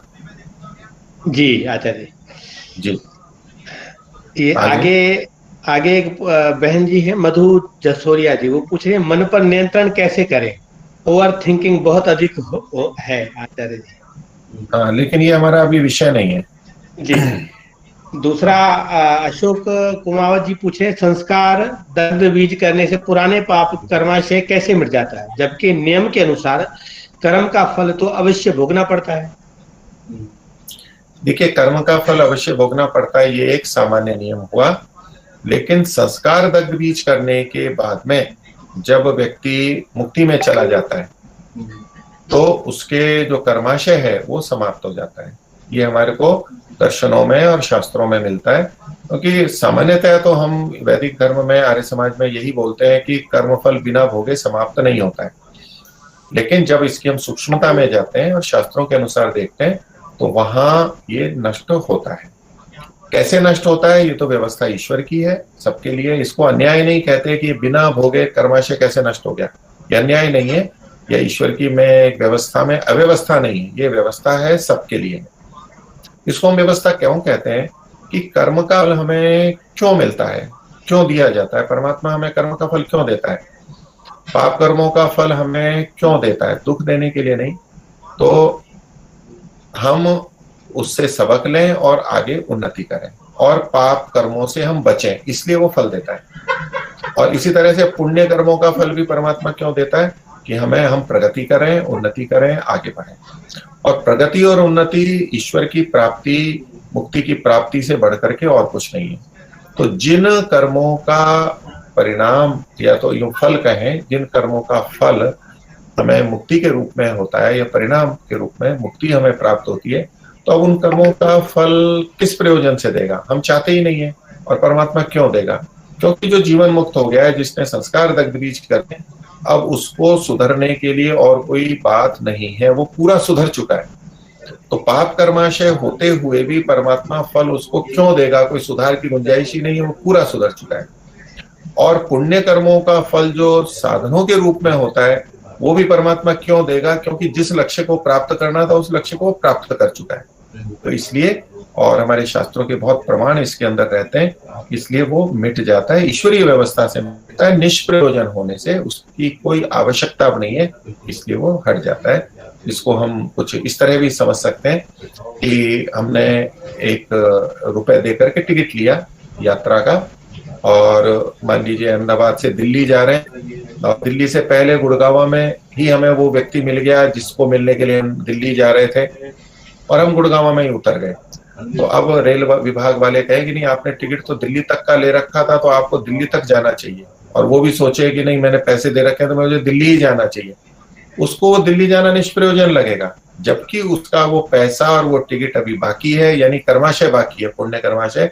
लेकिन जो लक्ष्य था वो तो वहीं मिल गया है, पहले ही मिल गया है। इसलिए हम ऐसे फल को नहीं चाहते। वेदांत दर्शन में बहुत स्पष्टता से लिखा हुआ है कि जो पुण्य कर्माशय है वो भी समाप्त हो जाता है, और पाप कर्माशय वो भी समाप्त हो जाता है। तो इस आधार पर हम ये कहेंगे ये एक अपवाद है, ये एक अपवाद है। बाकी तो सामान्यतः जब एक जन्म से दूसरे जन्म को हम प्राप्त करते हैं, वो कर्मानुसार ही होता है, और वहां कर्म की समाप्ति बिना भोगे नहीं होती है। ये इसका उत्तर है। जी आचार्य जी, अशोक नाथ जी हैं, उन्होंने प्रश्न पूछा है, गुरुजी मृत्यु कर्मों के आधार पर होती है या परमात्मा देते हैं? मृत्यु कर्मों के अनुसार, देखिए कर्म का मतलब यदि पूर्व जन्म के कर्माशय भाग्य से संबंधित है तो सदा ऐसा नहीं होता है। कर्माशय के अनुसार एक व्यवस्था हमें मिली है, हमारा शरीर ऐसा मिला है कि वो उतने समय तक रहता है, या कुछ रोग आ जाते हैं। लेकिन हमारे अन्यों के कारण से भी मृत्यु होती है, इसलिए काल मृत्यु भी होती है और अकाल मृत्यु भी होती है। जो काल मृत्यु है उसको हम अपने पिछले और वर्तमान के कर्मों के अनुसार कहते हैं कि हमने ऐसे कर्म किए कि हमारी मृत्यु हो गई है, वो काल मृत्यु के संदर्भ में देखा जाएगा। लेकिन अकाल मृत्यु भी होती है, दूसरे हमारे को मार सकते हैं, कोई पशु पक्षी हमारे को मार सकता है, कोई दुर्घटना ऐसी हो सकती है जिसमें कि हमारे कर्म कारण नहीं है, दूसरों के कारण से हमें मृत्यु हुई है। इसलिए हमारी मृत्यु हमारे कर्मों के अनुसार ही होती है, ही नहीं कह सकते, होती भी है और नहीं भी होती है। जो करना है मैं अपना प्रूफ देख लूंगा। हाँ जी, आप भिजवा दीजिए। जी आचार्य जी, यहाँ पर संजीव आर्य जी पूछ रहे हैं, जन्म लेने वाले संतान जो अभी जन्म लेने वाला हो के कर्म पर माता पिता का क्या प्रभाव पड़ता है? पत्रिका में धर्मवीर जी ने दोनों पे निर्भर करता है। देखिए, क्योंकि बच्चा जिस परिवार में आ रहा है तो उन माता पिता का जैसा स्वभाव है, जैसी स्थितियां हैं, धन की, ज्ञान की, बल की, वो उसको सहजता से प्राप्त होती है, सुविधाएं प्राप्त होती है। तो सीधे सीधे माता पिता के कर्म बच्चों पे कोई प्रभाव नहीं डालते। माता पिता के कर्मों के फल वो भोगते हैं और बच्चा अपने कर्मों को भोगता है। लेकिन माता पिता के जैसे कर्म हैं, जैसी स्थितियां हैं, उसके अनुसार कोई आत्मा तदनुरूप वहां पर आता है। दोनों का तालमेल जहां पर होता है, इस रूप में प्रभावित करते हैं। और कई बार हम ये देखते हैं कि माता पिता मान लीजिए गलत खान पान कर रहे हैं, विशेष रूप से माँ गलत खान पान कर रही है, या किसी चिकित्सक ने गलत औषधि दे दी है, तो वो बच्चे को हानि हो गई है। तो ऐसे में हम कहते हैं देखो उनके कर्मों का बच्चे के ऊपर फल आ गया है। तो ये उन जो मैंने और बहुत सारे उदाहरण दिए थे उसी तरह समझना चाहिए। माता पिता के जो गलत कर्म हुए जिससे बच्चे को हानि हुई, वो माता पिता के कर्म है और उनका फल माता पिता को मिलेगा। और बच्चों पे जो हमें दिखाई दे रहा है, इसको हम परिणाम और प्रभाव के रूप में देखते हैं, इस फल के रूप में नहीं देखते। तो वैसे सबके कर्म अपने अपने हैं, लेकिन आपस में तालमेल रहता है और उसके माध्यम से माता पिता बच्चों के अनुसार भी कुछ फल भोगते रहते हैं कि ऐसी आत्मा वहां पर आई है, और उस आत्मा को माता पिता से भी कुछ ना कुछ ऊंचा नीचा मिलता रहता है, क्योंकि उसके भी कर्म ऐसे हैं। दोनों के तालमेल से वहां सहयोग ईश्वर ने बनाया और वो फल को भोगते रहते हैं। उस रीति से उनका पाप या पुण्य कर्माशय घटता रहता है, सुविधाएं या बाधाएं होती रहती है। ये ऐसे करो, इसको ऐसे करना है, क्योंकि कुछ कामों में वो अपने हिसाब जी आचार्य जी, एक है मिशन वैदिक पथ से, तो वो पूछ रहे हैं क्या मुक्ति प्राप्त करने के लिए सन्यासी बनना आवश्यक है? आचार्य श्री जी ऐसा लिखा है। देखिए, सन्यासी की जो हम पूरी परिभाषा लेते हैं, और सन्यासी का जो मुख्य तात्पर्य है कि वो सभी ऐषणाओं को छोड़ देता है और अपने सब चीजों से, अहंकार से, उनसे दूर होकर के अपने को अत्यंत पवित्र कर लेता है।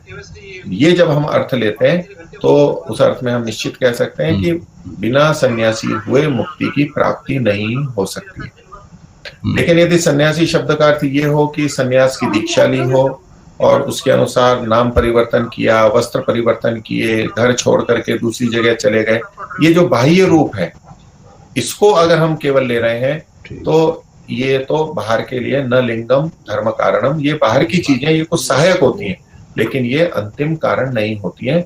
इसमें अपवाद देखे जा सकते हैं कि कोई सन्यास दीक्षा लेने के बाद भी मुक्ति को प्राप्त नहीं कर रहा है, क्योंकि वो वास्तव में सन्यासी है नहीं उस स्तर का।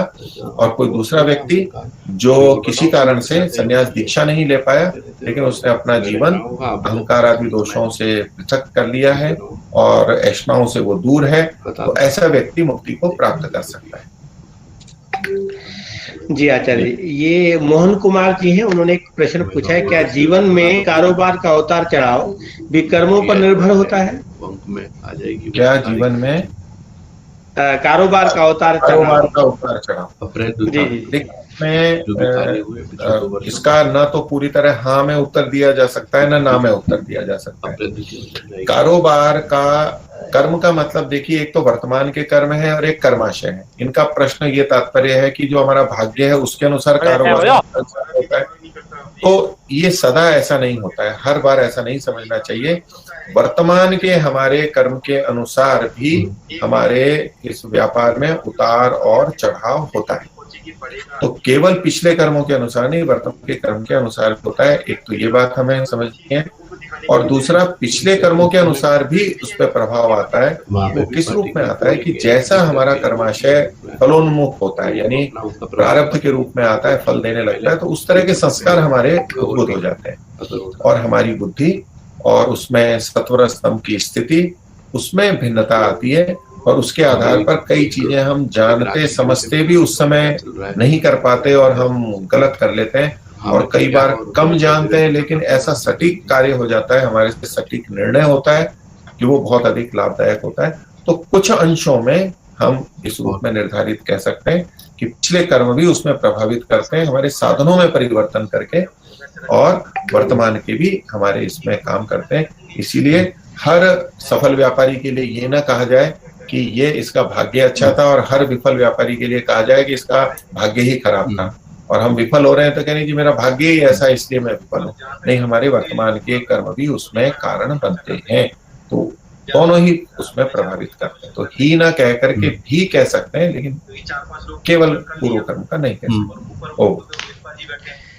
जी आचार्य जी, ये महेश दोदिया जी हैं, तो कह रहे हैं कि नमस्ते जी, धन कमाते हैं उसमें से कुछ दान करते रहते हैं, तो इसका फल इस जन्म में मिल सकता है? मिल भी सकता है, नहीं भी मिल सकता है, ये हम नियंत्रित नहीं कर सकते। बाकी दान देने से जो हमें लाभ होता है, जिसको हम कहें कि परिणाम और प्रभाव, सुख शांति मिलती है, स्वास्थ्य अच्छा रहता है और आध्यात्मिक उन्नति होती है, ये तो परिणाम प्रभाव हमारे को अभी मिल जाते हैं।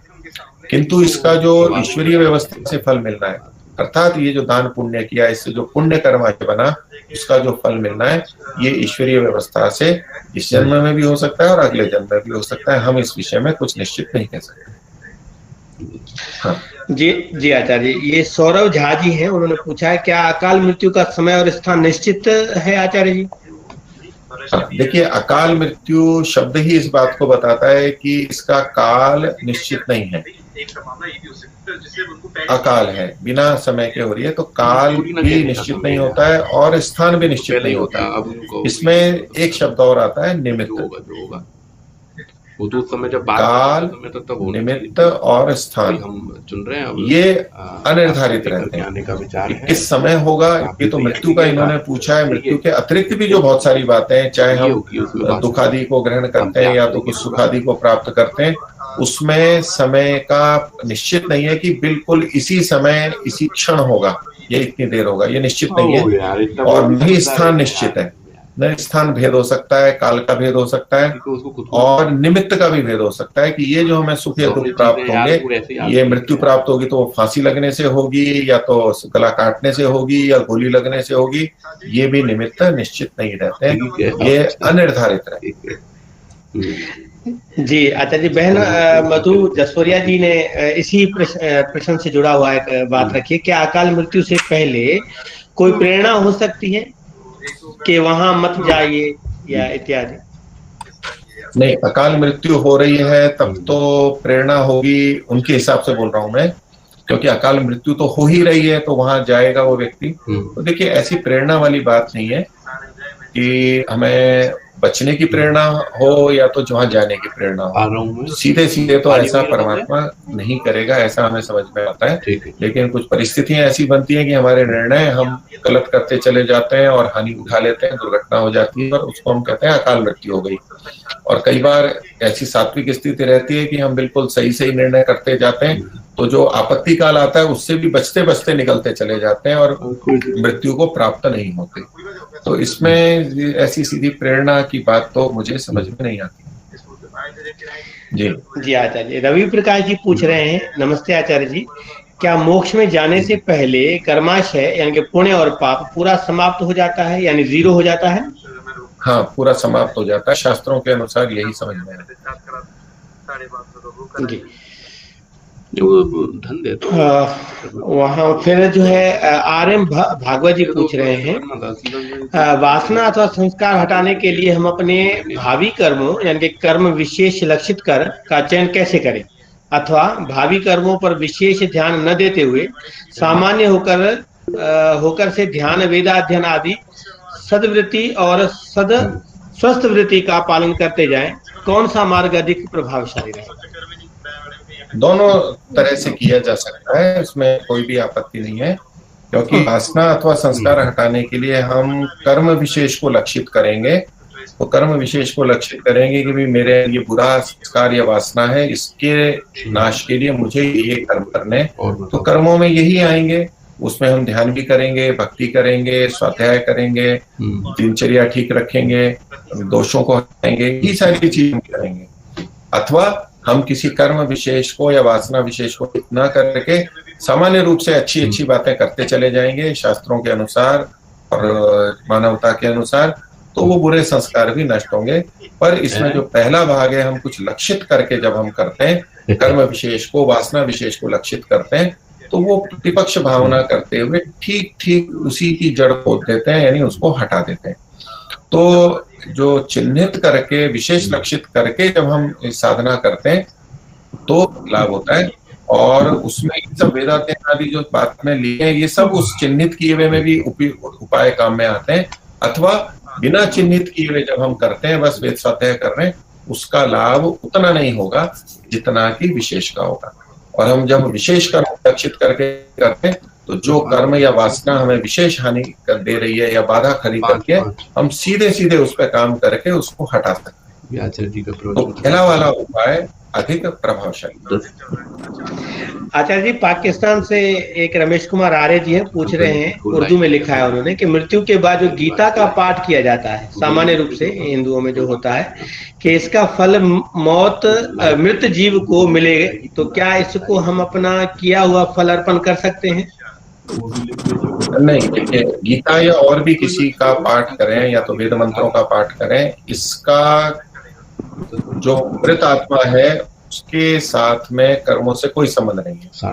वो आत्मा तो जा चुकी है और कर्मों के अनुसार ईश्वरीय व्यवस्था से उसको जैसा भी फल या जीवन मिलना है वो मिल जाएगा। हम इन शास्त्रों को करते हुए, जिनमें कुछ आध्यात्मिक बातें हैं जिससे हम अपने को धैर्य बनाते हैं, अपने को शांति की स्थिति में लाते हैं, दुख को लाते हैं। तो वो जो तत्व ज्ञान होता है, उन बातों को दोहरा करके हम जो अज्ञानता के कारण से दुखी हो रहे हैं किसी के जाने से, अपने मित्र इष्ट के जाने से, उससे हम उबरते हैं। केवल इतने तक ही सीमित इसको समझना चाहिए। ये हमारे लिए होता है, जो जीवित हैं, परिजन हैं, तो उस दुख से हट करके अपने को सामान्य स्थिति में लाते हैं। विशेष रूप से मानसिक स्थिति हमारी सामान्य होती है, जिससे शारीरिक और सब चीजें भी हमारी सामान्य होती है और अपने जीवन को हम फिर आगे चला पाते हैं, दूसरों को धैर्य दे पाते हैं। इसका कर्माशय के साथ में कोई संबंध नहीं है। हमारे वर्तमान के ये परिणाम प्रभाव के रूप में ये हमारे को हितकारी हो जाए। जी आचार्य जी, एक और प्रश्न पूछा गया है अशोक कुमार जी की ओर से कि क्या अंत्येष्टि में किया हुआ यज्ञ हवन का फल भी दिवंगत आत्मा को मिलता है, क्योंकि वो उसके शरीर पर हुआ है? क्यों नहीं आप नहीं, उसको फल नहीं मिलता। पहली बात तो ये जो अंत्येष्टि है, ये कोई पुण्य कर्म वाली बात नहीं है कि इससे हम, ये ऐसा है कि शरीर को जलाने से जो दुर्गंध और हानि हो सकती है, उसकी पूर्ति के लिए ये साथ में किया जाता है। अब इस कर्म के लिए जो यज्ञ में घृत और समिधा आदि लगाई जाती है, सामग्री की जाती है, यदि मृत व्यक्ति पहले से उसके लिए धन की व्यवस्था करके गया है, अपना धन उसने दिया है, अब चाहे अपने पुत्रों को दिया या अन्यों को दिया है, तो उससे संबंधित जो चीजें हैं, अगर उससे कुछ लाभ होता है तो वो दाता का ही लाभ माना जाएगा। और यदि वो चला भी गया है तो जो बचे हुए हैं, इष्ट मित्र हैं या अगल बगल आस पड़ोस वाले हैं, उसकी अंत्येष्टि करना उनका कर्तव्य है। वो नहीं करेंगे तो उनको पाप लगेगा और हानि होगी। इसलिए इससे कोई पुण्य नहीं होता है, हम हानि से बचते हैं। तो भले ही वो दिवंगत आत्मा के शरीर पर हुआ है, लेकिन इससे दिवंगत आत्मा को ना तो कोई सुख हुआ है ना दुख हुआ है। इससे हमारा कोई पाप और पुण्य उसमें नहीं बनता है। जी आचार्य, अंतिम प्रश्न है आचार्य। योगी प्रकाश जी पूछ रहे हैं कि पूर्व के अपुण्य कर्मों को कैसे ठीक किया जा सकता है आचार्य? मोक्ष की प्राप्ति, मोक्ष की समाप्ति के बाद, मोक्ष की समाप्ति के बाद। जी ये मैं पढ़ रहा हूँ, पूर्व के अपुण्य कर्मों को कैसे ठीक किया जा सकता है। देखिए, अपुण्य कर्मों को, इसमें शायद ये संस्कारों को भी जोड़ रहे हैं। तो कर्म जो किया गया है, कर्माशय, वो तो हमें भोगना ही पड़ेगा, उसको तो ठीक नहीं कर सकते। लेकिन उन बुरे कर्मों को करते हुए जो संस्कार हमारे ऊपर पड़े थे, बुरे संस्कार पड़े थे, उन संस्कारों को हम ठीक कर सकते हैं। और वही हमारे हाथ में है। हम प्रतिपक्ष भावना करके, स्वाध्याय साधना करके, ईश्वर को साथ में जोड़ के हम उन बुरे कर्मों की वासना से कर सकते हैं, ताकि पुनः आगे वो बुरे कर्म ना हो। लेकिन ऐसे सीधे सीधे जो सामान्य जन्म मरण होते हैं, उसमें हम उसको नहीं हटा सकते। लेकिन इसका जो दूसरा उपाय है कि हम अपने आप को बिल्कुल दत्तभाव अवस्था में पहुंचा दें, संस्कारों को, जीवन मुक्त हो जाएंगे। तो वो जो कर्म है, पाप कर्माशय है, जब पुण्य कर्माशय है, वो कोई भी हमारे पे प्रभाव नहीं डाल पाएंगे और हम मुक्ति के अंदर चले जाएंगे। जी धन्यवाद आचार्य। बहन कंचन जी, कृपया आप समापन कीजिएगा प्रोग्राम का। हेलो बहन कंचन जी। हेलो, ओम। हाँ जी, आपने सुना आचार्य जी के वचनों को कर्म के विषय में। मुझे आशा है कि आप लोगों के बहुत सारे शंकाओं का समाधान भी होगा और बहुत नया कॉन्सेप्ट, एक प्रारूप पता चला होगा कि कर्म को हम कैसे समझ रहे थे और वास्तव में कर्म क्या है और किस किस कर्म का हमें फल मिलता है। और इससे प्रेरणा लेकर हम अपने जीवन में कर्मों की दिशा को बदल सकते हैं और सुधार सकते हैं। तो मैं आचार्य जी का हृदय से और सभी श्रोताओं की ओर से धन्यवाद करती हूँ। इतने व्यस्त होते हुए भी आचार्य जी ने हमें पूरा पर्याप्त समय दिया और हमें आशा है कि आगे भी हमारा मार्गदर्शन करते रहेंगे। मैं हृदय से सभी श्रोताओं की ओर से और वैदिक रिसर्च फाउंडेशन की तरफ से आचार्य जी का पुनः धन्यवाद। जी बहुत बहुत धन्यवाद आचार्य जी आपका। आप सबका भी धन्यवाद। आपने मुझे आमंत्रित किया, बहुतों ने सुना, मुझे अवसर दिया, उसके लिए आप